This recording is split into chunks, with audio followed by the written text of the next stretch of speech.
it's quite a menacing image, wasn't it, of Putin, Kim Jong-un, Xi Jinping marching together in what appeared to be a pretty big statement to the world that there could be another superpower world order that doesn't involve America at all.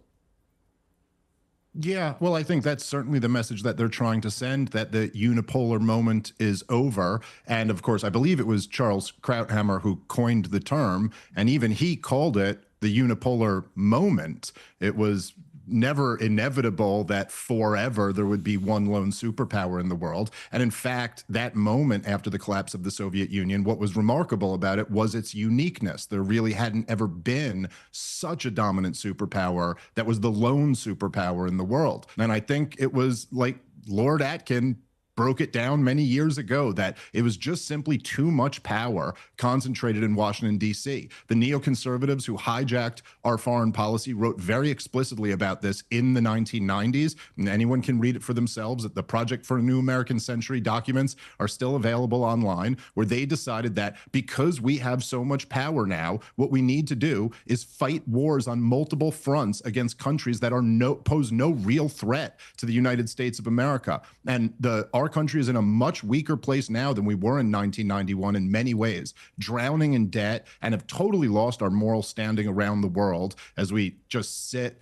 on mountains of the corpses of innocent people for these wars of choice that we've decided to fight nonstop for decades. We still have troops in Iraq and Syria. We're launching preemptive wars of choice on Iran. We're backing a genocide in Gaza. And I don't see what this is achieved for the American people, other than drowning us in debt, getting a lot of innocent people killed, and making the world hate us. So I'm an American. I don't root for Russia or China or India or North Korea, but maybe it's not the worst thing in the world that this moment is ending. America was getting on well with India and appeared to be parking that relationship well away from Russia, China, North Korea. Now suddenly, through this economic attack, if you like, on India, it seems to have driven India into the bosom of this new world order. How do you see it from India's perspective? Piers, I would agree that the unipolar moment is over, but I think Donald Trump has not got the memo. He is still behaving like he's the feudal warlord of the world, that he can wag his fingers at other sovereign nations, tell them to sit up, stand up, do push-ups, there's a good boy, and if they don't, they will be punished.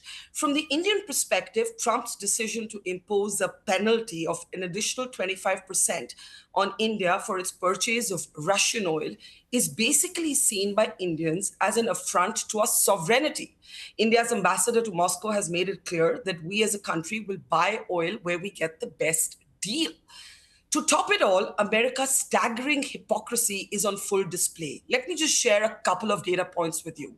The Americans, and I don't know how many American people know this, America continues to import fertilizers, palladium, uranium from Russia. Between January and May, the import of palladium and uranium respectively has gone up by 37% and 28%. The European Union is buying refined oil from India, that it's, India is purchasing crude from Russia, refining it, and the European Union is buying it up to $15 billion worth of oil imports. And guess what? Alongside all of this, India was also the largest supply of diesel to guess which country? Ukraine in July. I think what India is trying to say to Trump with those images in China is, Donald Trump, India has options, and you're not our schoolyard bully anymore.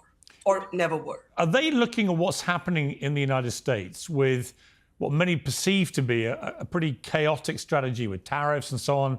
Are they looking at this as an opportunity that, with America seemingly prepared to damage and fracture relations with even close neighbors like Canada and so on, that there's an opportunity here for China to exploit this?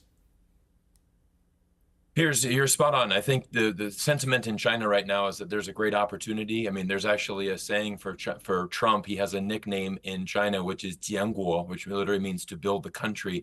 So the Chinese people really feel that Donald Trump, through his tariffs and through his actions as president, I mean, this is very ironic. Right now, China is celebrating the 80-year victory over fascism, and Donald Trump right now very much is acting like a fascist dictator in how he is ruling the United States of America. He is compromising many of the fundamentals of our Constitution and doing many things that are simply go against what we stand for in the United States, or what we're supposed to stand for. And I think that China simply sees an opportunity. And this is what, if you talk to people in China, they see that, Chinese people are always willing to open up, to do business. I mean, American businesses have been thriving in China for many, many decades. There's always an opportunity. We talk about Africa. I mean, if you look at Africa, 53 of 54 nations in Africa have pledged their allegiance to China in an earlier summit that was held by Xi Jinping earlier this year. Generally speaking, I mean, you can look at Western surveys, over 300 surveys. They actually point to the fact that China is indeed actually very popular amongst the people in Africa because they bring real tangible benefits to the continent, not this colonial past that the United States and European allies do. So honestly, I mean, Donald Trump is very popular in China, but he's popular for the reason that Chinese people feel that China's getting stronger with this. We look at, for example, the sanctions against the tech industry. This has caused China to become faster, to become better. You put China in a corner, they're not going to give up. They're going to invent their way out of this situation. The American people never had a referendum on empire. We never decided we wanted to be the global empire, the policeman of the world. And in fact, if you look at US elections, George W. Bush in the year 2000 ran on a humble foreign policy, rejecting nation building, rejecting being the policeman of the world. I know it's hard for people to believe that now, but that actually was what he ran on in the year 2000.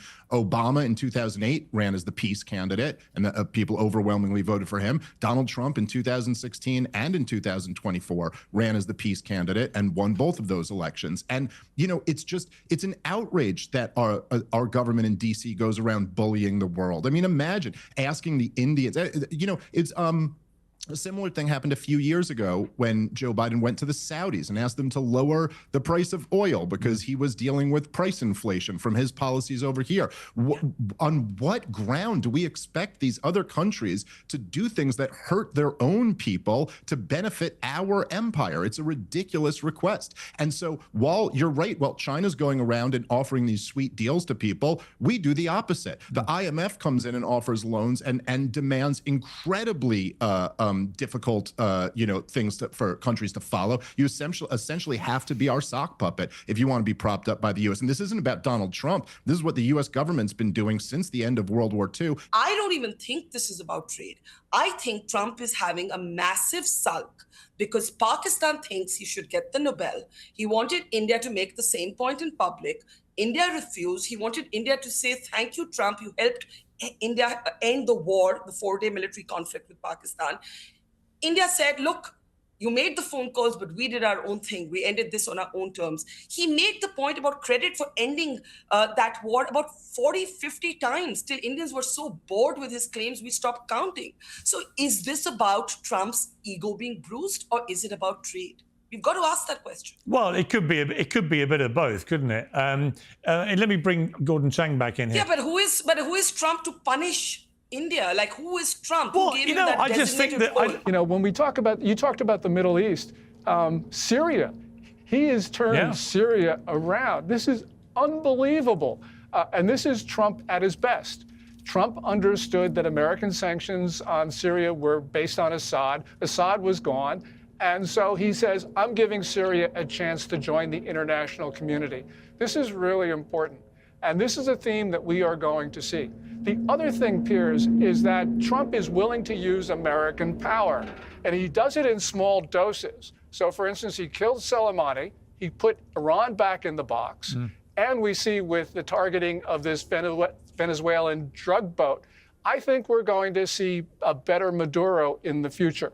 Now, I could be wrong, but the point is, with these pinpricks of force, he has been able to move the world in better directions. And that's another theme that we don't give him credit for.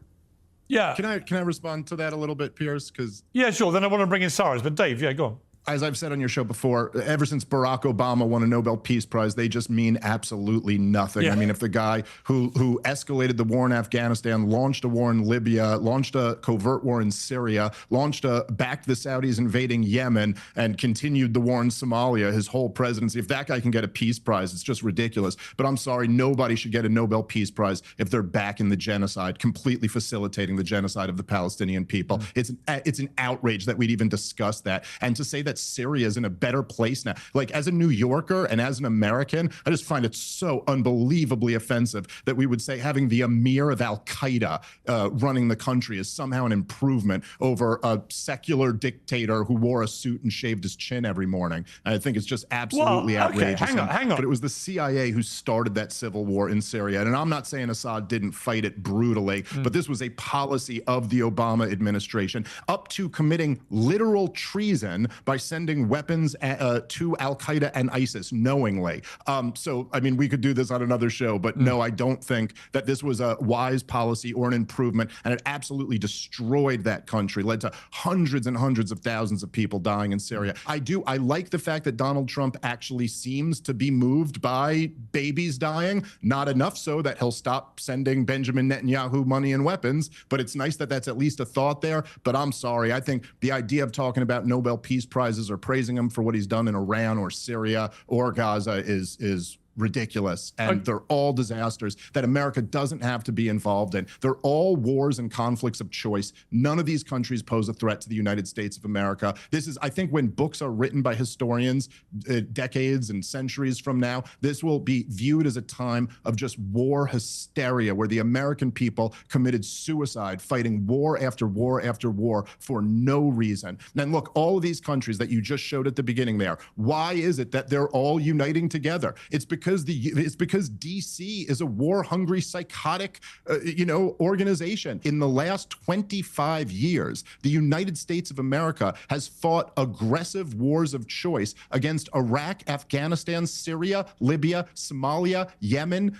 There was the drone bombing campaign in Pakistan. There was, of course, the Libya war spilled into Niger, and we were working with the Ethiopians and all of this. And every last one of these conflicts, which has cost the American taxpayer $8 trillion, has led to 30,000 of our bravest young men blowing their brains out, and has led to millions and millions of innocent civilians killed. Were all done to countries that posed no threat to us. If you want to argue that Adolf Hitler's Nazi Germany or Joseph Stalin's communist Russia or something like that posed a threat to us, fine. But come on, Pierce, the Houthis in Yemen, or were they going to overthrow the United States of America? Now, I'm not saying that none of these people are bad actors or there couldn't be acts of terrorism. In fact, I would argue that most of that terrorism is blowback that is caused by our foreign policy, or at least contributed to by our foreign policy. But let's get real here. These aren't nations that threaten the United States of America, and there was no need for us to fight wars against any of them. When you look at the Global South, and this is why the BRICS organization and the Global South is thriving right now,